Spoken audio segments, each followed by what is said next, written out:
ajudadas pelo computador, ou pelos grandes programas de edição de textos no computador. Márcia, estão chegando e-mails aqui. Uma entrevistada de sucesso retumbante. Ela é divina. Ah, que delícia! Você. Obrigada, eu pus uma camisa vermelha. É a Adriane Malheiros. Vamos ver muito mais, obrigada, Adriane. mais Obrigada. aqui. Raquel, musa da literatura, intelectual de mão cheia. Obrigada. E digna de muitíssimos encômicos. Raquel é 10, a entrevistada é 10, é da Dudinha.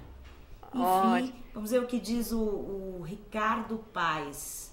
Raquel, você é uma poetisa espetacular, parabéns pelo Caminhos de Bicicleta, editado pela Márcia Lígia. Nós agradecemos a autora. Sem autora boa, não há livro. Isso não é uma rasgação de seda, é a verdade. Sem bom autor, o livro não é bom, não adianta. E hoje, com a cultura de massa tão acelerada, com o processo da substituição de produtos tão acelerado, isso vai cair no livro. O livro deixa de ser um produto intelectual para ser, como diziam os antigos editores, quase um sabonete. Então ele é substituível.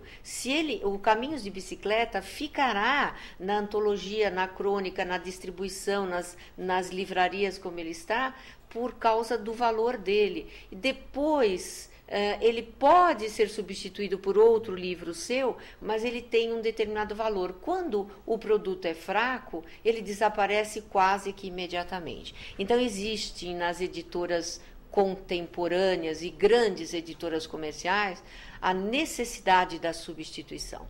Quando um livro está sendo lançado nos Estados Unidos, já se compraram os direitos para a tradução no Brasil. Já houve alguma briga de editores para que ele seja no Brasil e em qualquer outro país do mundo, né?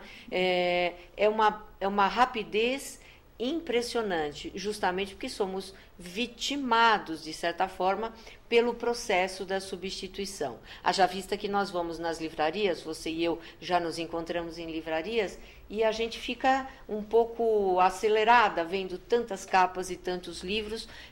Temos que pedir ajuda para o livreiro. O que eu posso ler do Philip Roth hoje, né, por exemplo? E é tão bom quando encontramos alguém numa livraria com quem possamos conversar. E tão raro. E tão raro. Felizmente, algumas livrarias investem nos seus profissionais. Algumas grandes livrarias. Isso é bom, é muito bom para nós. Então vamos falar um pouquinho mais dessa relação complicada, complexa, entre o editor e o autor. Quando alguém chega com os originais na livraria, na editora. Quando um autor, muitas vezes inédito, chega com os originais, ele tem as melhores expectativas a respeito do seu livro. Ele julga que é como um filho para ele. E a primeira e mais difícil tarefa do editor é dizer para ele: infelizmente, seu livro ainda não está pronto. Quando isso acontece.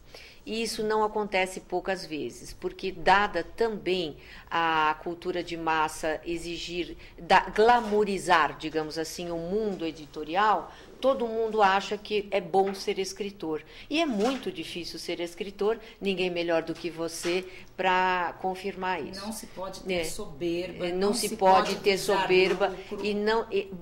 não se pode visar lucro, nem ter soberba e nem nos julgarmos acima de outros escritores. Eu não sou ficcionista nem poeta, infelizmente, nunca serei, porque a autocrítica é vigorosa. Eu sou uma ensaísta, que sei que os meus livros estão lá num cantinho só para quem estiver interessado. Mas a primeira tarefa do editor com o autor é muito difícil, tem que ser muito honrada e muito respeitosa, porque para o autor, e como eu sou autor, embora não desse tipo de obra, você não pode dizer seu livro é uma porcaria. Você está destruindo um trabalho que tem o mérito de ter sido feito por alguém que acreditou nele. Ele pode não ser útil, ele pode não estar adequado para a edição, para virar papel. Para a gente fazer livro, a gente tem que cortar árvores, não é? A gente corta árvores para fazer papel. Para que ele vire papel, você precisa que ele esteja arredondado, como se diz no jargão. E então aí entra o trabalho importantíssimo do coaching literário, que às vezes as editoras contratam. Nos Estados Unidos isso é muito comum. Entra um conselheiro, um editor conselheiro, que é chamado de coach literário. Ele faz um trabalho de coaching com o autor, mostrando para o autor que aquela personagem está inverossímil, no caso da ficção. Nossa, como é que ele pode ser tão mal e tão bom ao mesmo tempo, e você não criou essa idiosincrasia nele? Então, tem que ser alguém experiente que faz esse coaching. As editoras brasileiras estão... Às vezes a própria parte de linguagem. Mesmo. De linguagem, é necessário sentar e propor, ora, veja, essa paragrafação, ela não dá conta do aprofundamento da personagem. Às vezes uma única palavra dá alegria para o autor.